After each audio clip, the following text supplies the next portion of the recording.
Hello बच्चों, let us read the question. The question says, two ideal diodes are connected to a battery as shown in the circuit.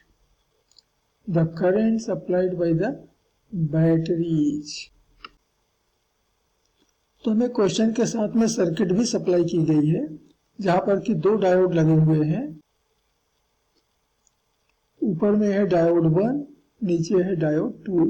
दोनों के दोनों diode ideal diode हैं और इसलिए forward bias की position में इनका जीरो रेजिस्टेंस होगा, जबकि रिवर्स बायस की पोजीशन में इनफाइनाइट रेजिस्टेंस. जो बैटरी है उसका ईएमएफ है 5 वोल्ट. लेफ्ट में है पॉजिटिव टर्मिनल, राइट में है नेगेटिव टर्मिनल. तो D2 का राइट वाला मतलब एन रीजन, ये हो गया पॉजिटिव और पी रीजन हो गया नेगेटिव. ठीक वैसे ही D1 का पी रीजन हो गया पॉजिटिव और एन रीजन हो गया नेगेटिव. तो ध्यान देना कि D1 यहाँ पर फॉरवर्ड बायस और D2 यहाँ पर रिवर्स बायस की पोजीशन में है. तो इस क्वेश्चन के लिए जो की कॉन्सेप्ट है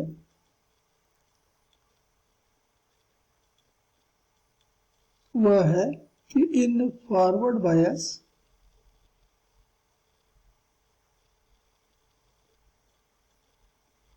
a diode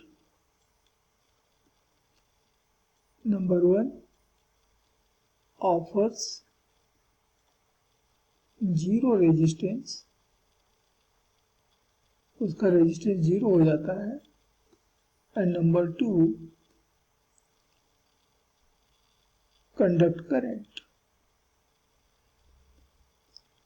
वो करंट कंडक्ट करेगा क्योंकि उसका रेजिस्टेंस जीरो है. But in reverse bias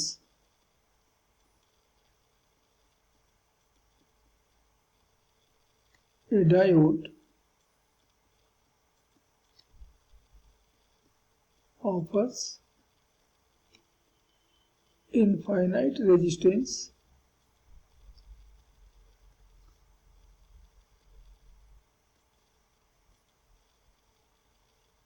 and number 2 does not conduct current.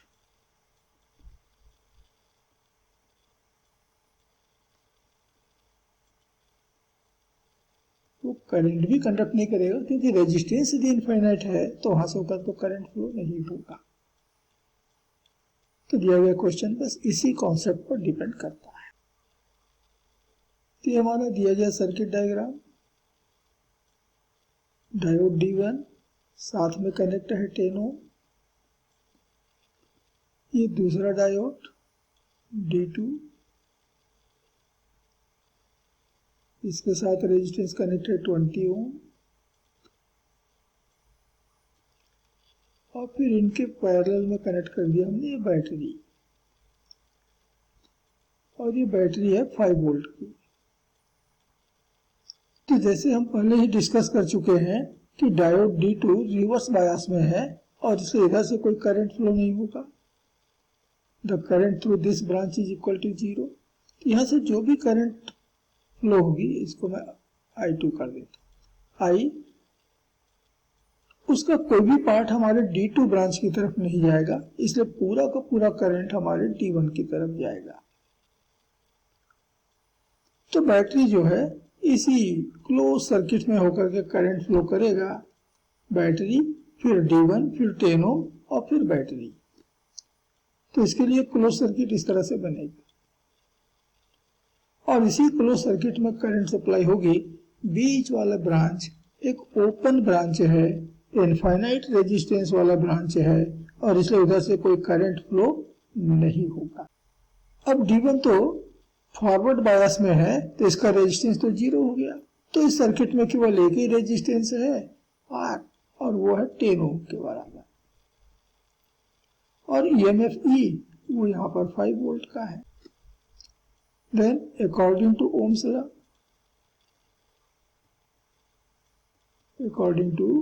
Ohm's law, the current I is equal to E upon R. The EMF in the circuit upon resistance.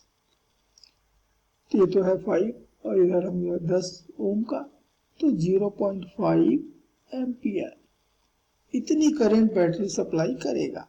And this is answer for this question. यही इस question के लिए answer भी होगा कि 0.5 ओम की current battery supply कर रहा है। और तब इस क्वेश्चन के लिए करेक्ट आंसर होगा आपका option D, 0.5 ampere.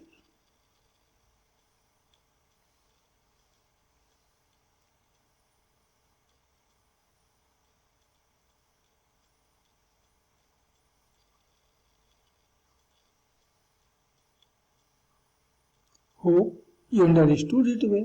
Best of luck.